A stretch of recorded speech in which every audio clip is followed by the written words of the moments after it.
Breaker of this world's chain, we adore thee, whom all men love. Spotless, taking man's form, O purifier, thou art above the gunas three. Knowledge divine, not flesh, thou whom the cosmos wears, a diamond at its heart. Let us look deep in thine eyes. They are bright with the wisdom of God, that can wake us from Maya's spell. Let us hold fast to thy feet, dreading the waves of the world to safety. O drunk with love, God drunken lover, in thee all paths of all yogas meet.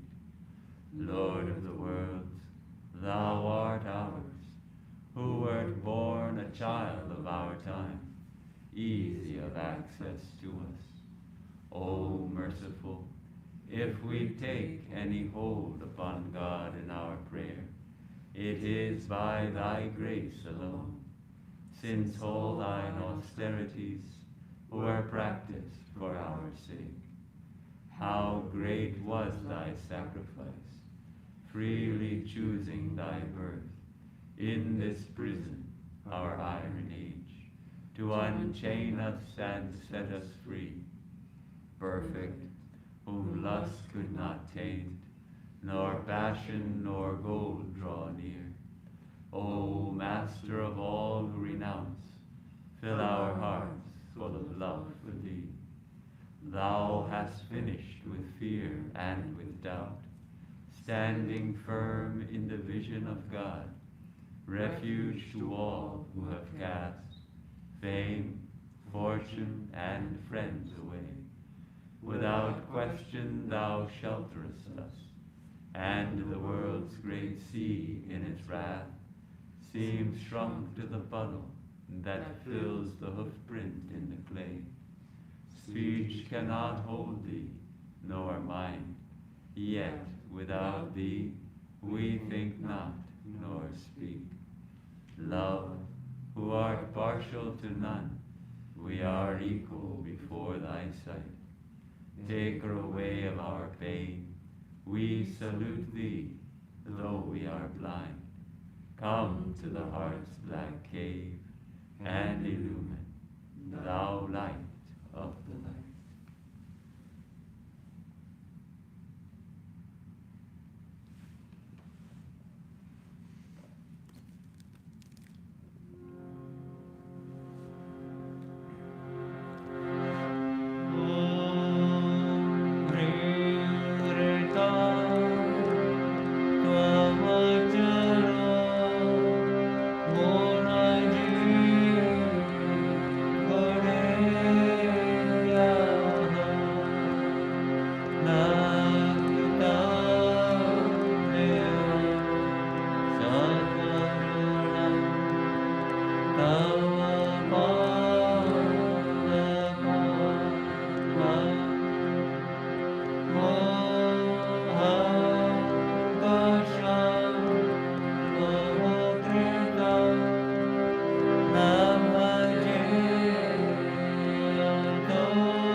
Swami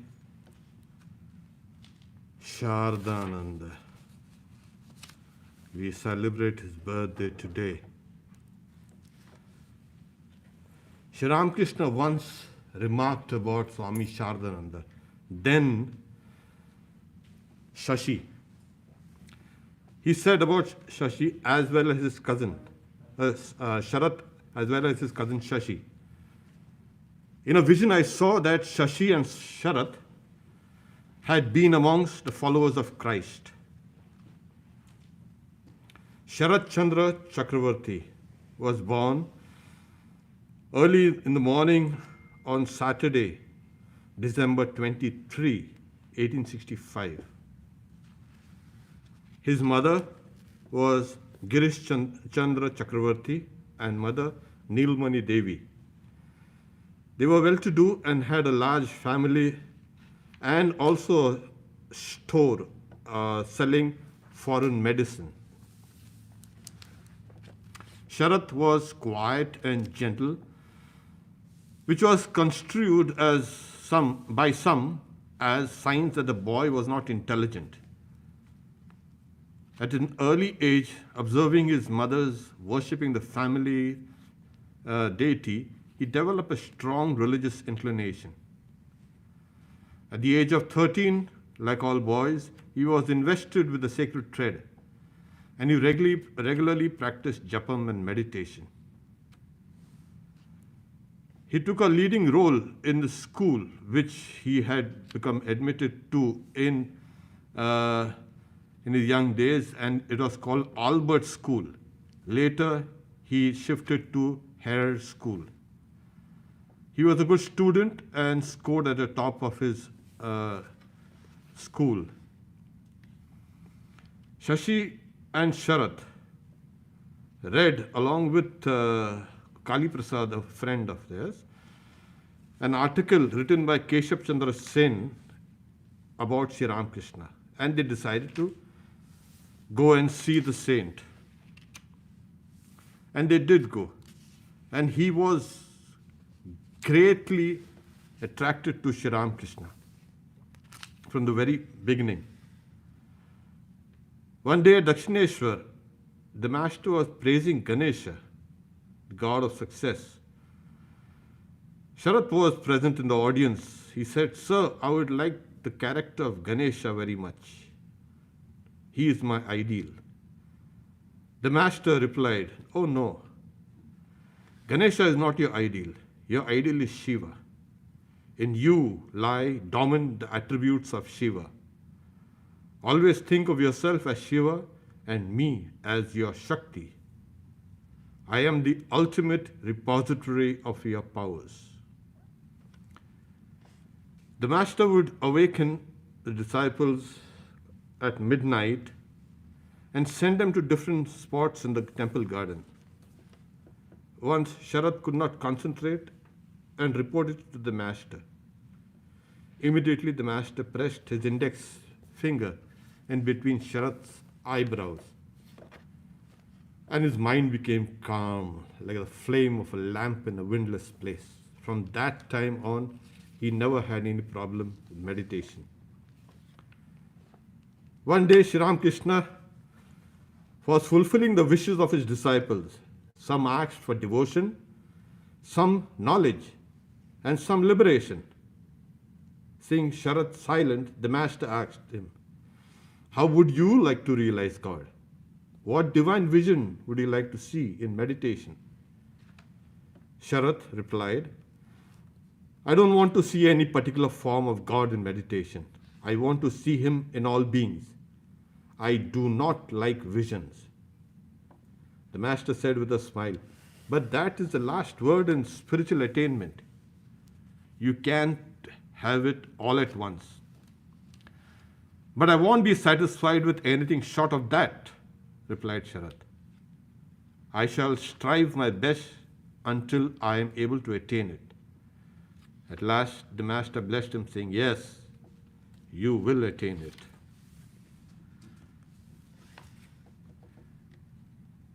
During December 1886, Sharat and other disciples went to Anpur, the country home of Swami Premananda. Inspired by Narendra, they took informal vows of monasticism during a night-long vigil around a sacred fire. Later, they took formal monastic vows through the Viraja Homa ceremony. Narendra gave the name Swami Sharadananda to Sharat. During this period, Sharadananda's parents, sensing he had gone beyond their recall, visited Baranagar to give him their blessings. Sometimes Vivekananda and Sharadananda would spend whole nights in japa and meditation at the Kashipur cremation ground, where the master's body had been cremated. Sharadananda also would sometimes go to Dakshineshwar and practice sadhana in the Panchavati Grove. On 9th April 1887, Vivekananda said to M, "The master has given me charge of Sharat. Sharat is now yearning for God. The Kundalini is awakened in him." After spreading the message of Vedanta in America and England for several years, Vivekananda desperately needed an assistant to continue the momentum. He wrote to Sharadananda and asked him to come to England. Initially, Sharadananda was reluctant, but then he went to Holy Mother and sought her advice. The mother told him, "My son, be not afraid. You should go to the West. The master will protect you and will be there with you wherever you go."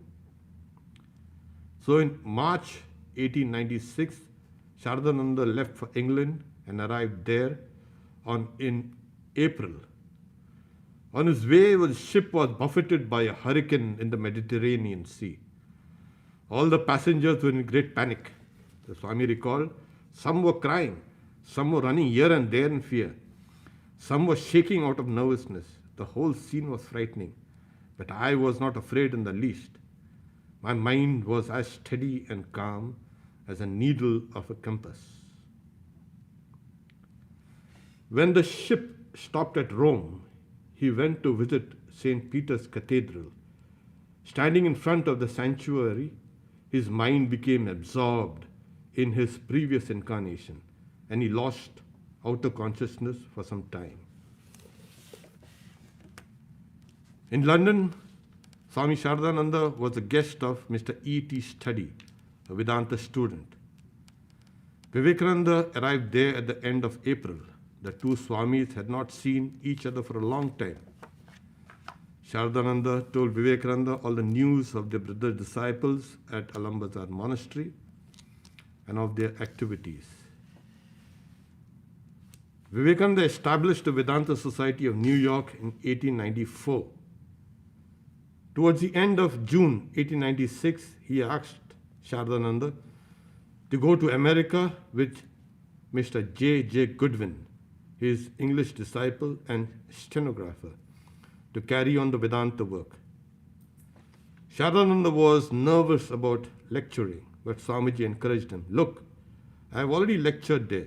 You just teach them a little Gita and Upanishads and answer their questions, that is all. After arriving in New York, Shardananda was introduced by the president of the Vedanta Society as Mr. Leggett and gave his first talk. While Shardananda was lecturing, Goodwin sat in the back laughing. This made the Swami nervous. Thinking he was not lecturing well, when the lecture was over, he asked Goodwin, "Why were you laughing?" "You were speaking so well," answered Goodwin. "That is why I was laughing." Shardananda's sweet and gentle personality and his masterly exposition of the Vedanta philosophy proved attractive at once.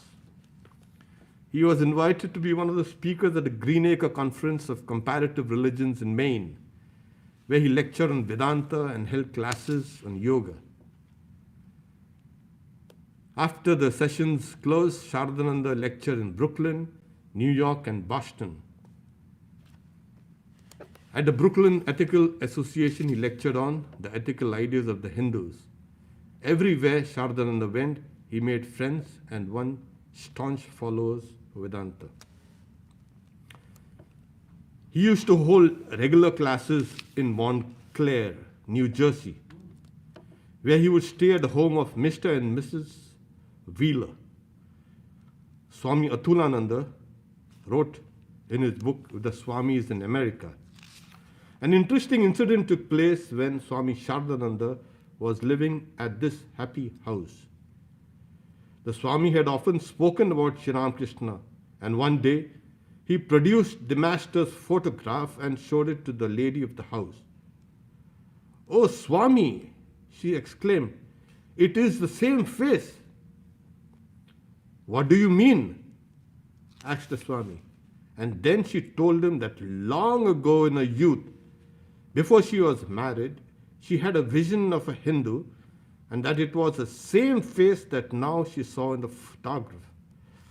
"It was Sri Ramakrishna," she said, "but I did not know until now.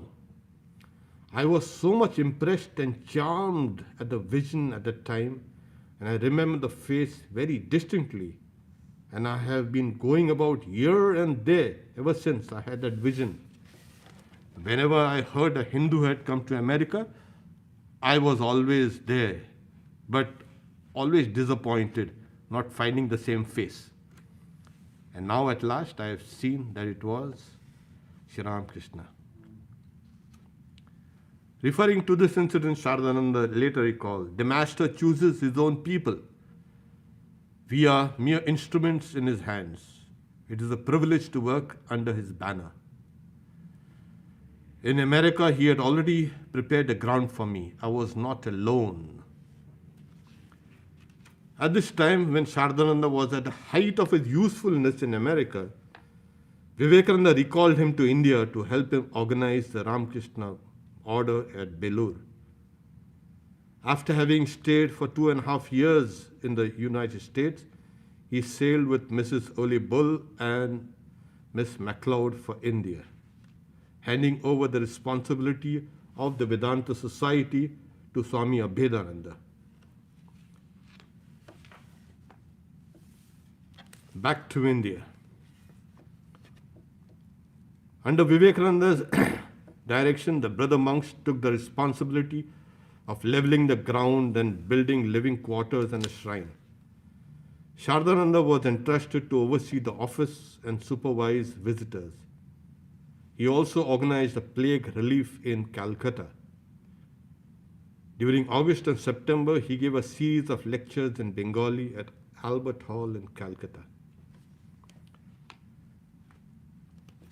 One time, Swamiji asked Shardananda to show his Western devotees the holy places of North India, and then he left for Belur Math with his disciple Sadananda. Shardananda and others returned to Calcutta in November. Shardananda was present when Swamiji installed the relics of Sri Ramakrishna at Belur Math on December 9, 1898. Swamiji then sent Shardananda to different places in Western India to preach and collect funds. Vivekananda framed the rules and regulations of the monastery and asked Shardananda and other brother disciples to implement them and train the young monks accordingly. With the vision of a seer, Swamiji knew that Shardananda would play an important role in the life of the organization he founded to fulfill the mission of the Master. Shardananda was endowed with remarkable devotion and steadiness, sound judgment, and a tender heart. He was also acquainted with the Western methods of organization. Swami Brahmananda became the president and Shardananda became the general secretary. For nearly 3 decades, Shardananda was the chief organizer of the Ramakrishna order in its manifold activities.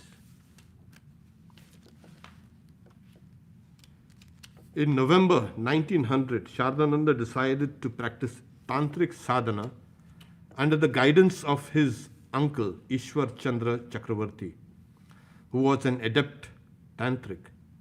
He received permission from Holy Mother and Swami Brahmananda and began spending long hours in japa, meditation, and tantric rituals.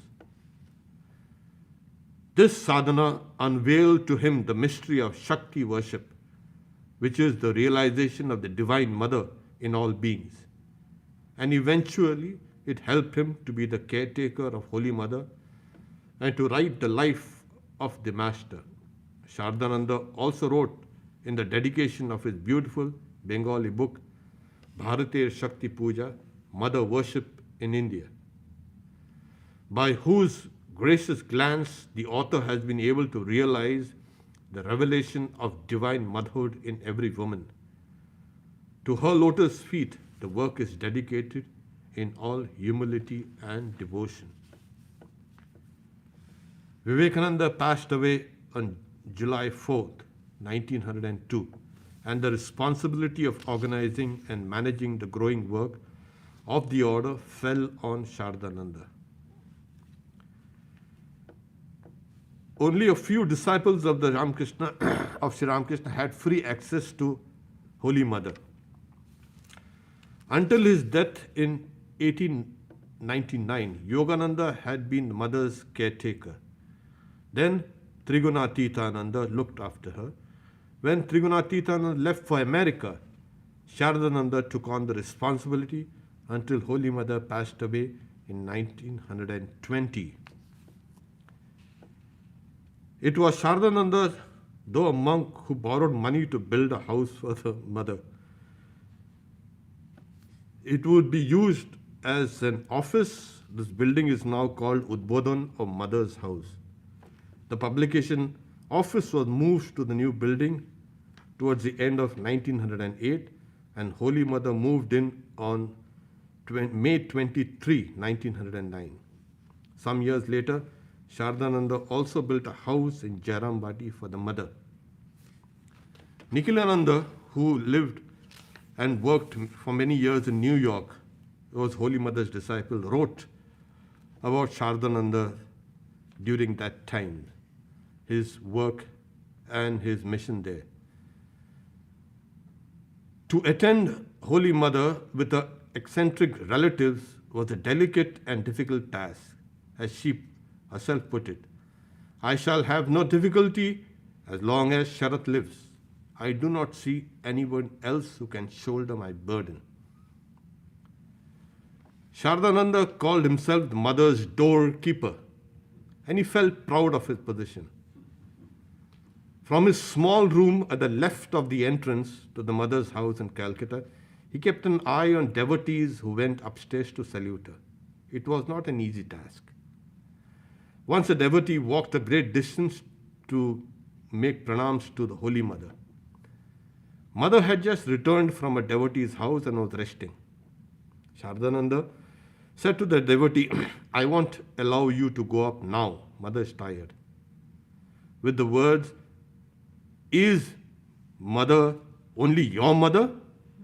The visitor practically pushed him aside and went to the mother. Very soon he felt repentant for his rash act and prayed that he might avoid the Swami while going out. He also told the mother about his improper conduct, but was reassured by her. Sheepishly he came down the stairs and found Shardananda seated in the same place. He asked his forgiveness for the offense. Shardananda embraced him and said, Why do you talk about offending me? Can one see the mother without such yearning? In 1909, Shardananda began to write his monumental work, Sri Sri Ramakrishna Leela Prasanga, which is Sri Ramakrishna, the great master. It is not only an authentic interpretive biography of the master, but also a classic in Bengali literature. He wrote it firstly to repay the money that he had borrowed to build mother's house. Secondly, he wished to publish an accurate and complete account of the master's life. As an editor of Udbodhan, he had to correct and rewrite many articles about Sri Ramakrishna that were full of misinformation. As an eyewitness to the master's life, he could not bear any untruth be told about the master. And thirdly, he tried to justify the philosophic activities of the Ramakrishna mission and also to remove the misunderstanding about Ramakrishna's teachings.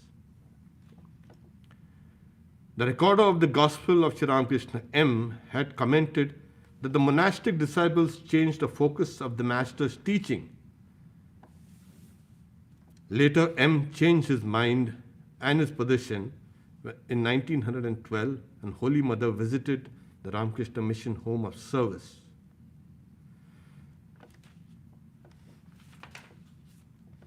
One day, Asitananda, an attendant of Swami Shardananda, worked up the courage to ask the Swami if he had experienced Nirvikalpa Samadhi. Did I waste time cutting grass? That is, living meaninglessly, when I lived in the company of Sri Ramakrishna? The Swami replied. When the attendant pressed him for details, he said, read the chapter on Samadhi in Sri Ramakrishna, the great master. I have not written anything about Samadhi without experiencing it myself. In early August 1927, Shardananda went to Belur Math to attend a trustee meeting. He greeted the monks joyfully and had lunch with Swami Shivananda, who was then the president. While leaving for Udbodhan, he said to Shivananda, Mahapurush Maharaj, my body is now not going to last for long. On August 6, 1927, Sharadananda, following his regular routine of taking his morning bath, meditating 3 hours in his room, and then going to the shrine to prostrate before the pictures of the Master and Holy Mother, continued. But on that day, he stayed in the shrine for a longer time than usual. Standing in front of Holy Mother's picture, he silently prayed, perhaps requesting her to take a tired son back. When he finally came out of the shrine, Sharadananda's face was glowing with joy and serenity. It is said that during Holy Mother's last illness, Mother had remarked, I am tired of this life. I shall now depart with Sharat in my arms and take him wherever I go. That same day after Vespers, Swamis Hari Premananda and Asheshananda, who, as we know, lived for many years in Portland, found him half reclining on his bed, struggling to get up but unable to do so. He said to the two attendant Swamis, don't tell anyone, make no noise. I will go downstairs and meet the devotees soon. But he felt dizzy and lay down on his bed. His forehead began to perspire. He asked his attendant to rub a little oil and prepare an Ayurvedic medicine. Very soon, doctors came, examined him, and declared that Swami had suffered a stroke. The sad news spread. Monks and devotees came from all over India to visit the Swami. Sharadananda retained consciousness throughout, but his speech was impaired. A few days later, Swami could only smile in response to Dr. Ghosh's question, Swami, do you want to drink tea? Another day, he used his left hand to drink sanctified water from a spoon. Thus, the Swami passed 13 days like this. As his state was rapidly getting worse, he had a temperature, and the doctors lost all hope and indicated that the final moment was soon coming. On Friday, August 19, 1927, was the birth anniversary of Sri Krishna. About 1 a.m., the monks began to chant Hari Om Ram Krishna. At 2:34 a.m., Swami Sharadananda, the great yogi and beloved disciple of Sri Ramakrishna, breathed his last. At that very moment, in Belur Mutt, Swami Shivananda heard a familiar and sweet voice of Sharadananda. Tarakda, I am going to Kashi at Varanasi. He gave up his body then, and his mortal remains were taken from Calcutta to Belur Mutt and cremated there. Om Shanti Shanti Shanti Harihi Om Tat Sat Shri Ram Krishna Arpanamastu.